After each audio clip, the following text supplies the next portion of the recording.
Scizor is a Pokemon released in Gen 2 that has seen a solid amount of success in competitive singles over the years. While it wasn't great in Gen 2 or 3 due to its low speed and very limited move pool, in Gen 4 that all changed when it was granted the new ability Technician and gained many more physical attacking options including Bullet Punch, Superpower, and of course the excellent move U-Turn. These changes propelled Scizor from an okay Pokemon to a powerful metagame threat in Gen 4 and 5 OU. In Gen 6, Mega Scizor was introduced, who completely outclassed base form Scizor. Gen 7 was when Scizor finally fell down to UU, and it remained there in Gen 8. In Gen 9, Scizor is back, and it had a bit of a renaissance early on in the generation. It was ranked in OU for quite a while, but unfortunately as things have progressed, it has fallen back down to UU. However, I think Scizor has seen more success in Gen 9 than it has for quite a while. Let's take a look at what led Scizor to fall off in popularity, and what it can do in both OU and UU in Gen 9. Before we get into the video, please remember that while you may be relaxing and enjoying the new JimCool upload right now, everybody's favorite teacup Pokemon Sinistea is currently stuck inside of a sticky web that was set by the morally dubious Pokemon Spidops. Quaquaval has agreed to use Rapid Spin to remove the sticky web, but only if the JimCool channel reaches 24,000 subscribers. 62.8% of you watching right now are actively contributing to the suffering of an innocent and altruistic teacup Pokemon who was only trying to help. If you don't like this video and subscribe to the channel, Sinistea might just be stuck there forever. You know what to do, folks.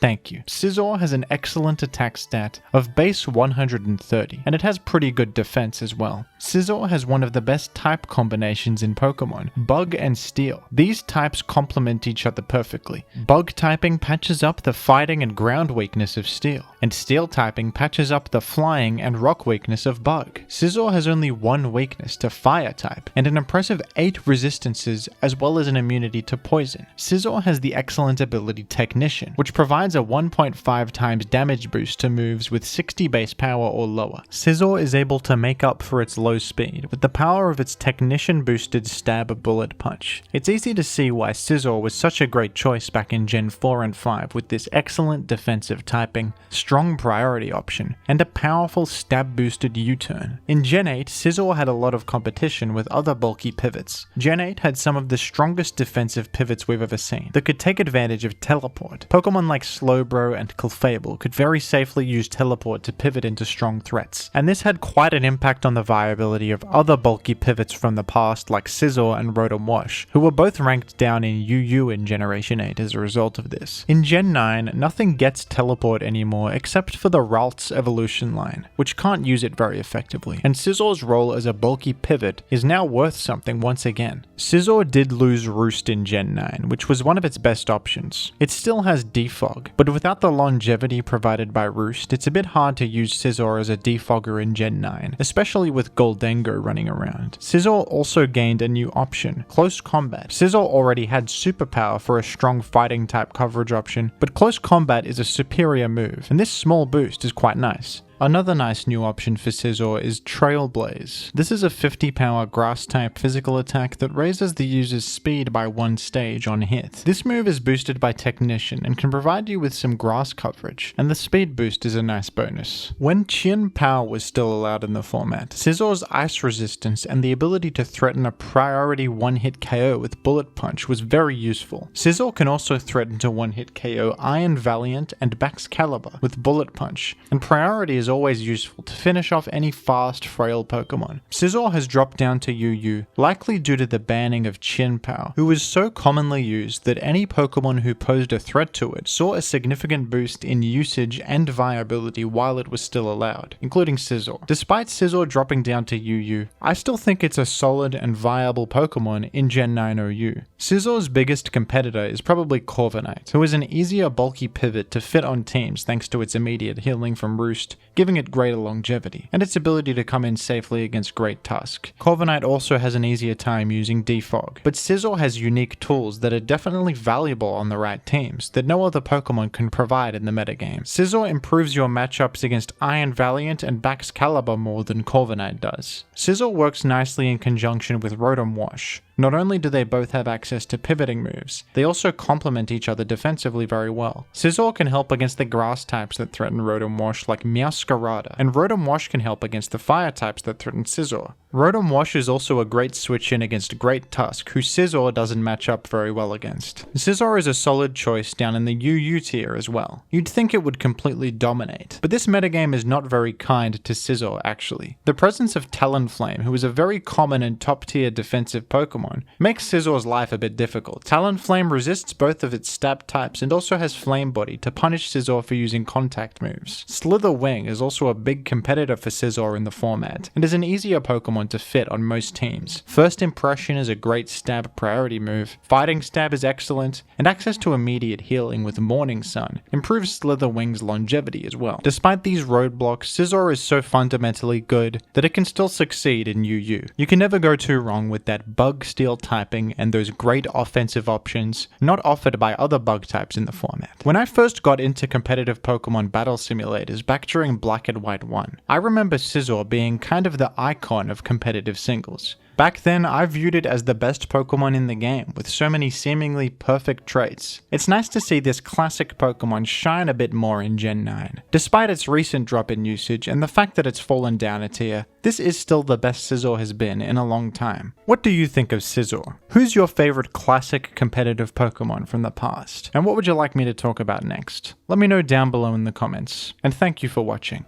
Thank you to the patrons. Become a patron to appear on this fun end screen alongside your favorite Pokemon, as well as various other rewards such as video requests. The money got different, cause of what I'm spending. The money got different, oh, it's cause of what Megaphone! I'm spending. Oh, The money KO got by one different, hit! It's cause scattered of what I'm spike! spending. The money got different.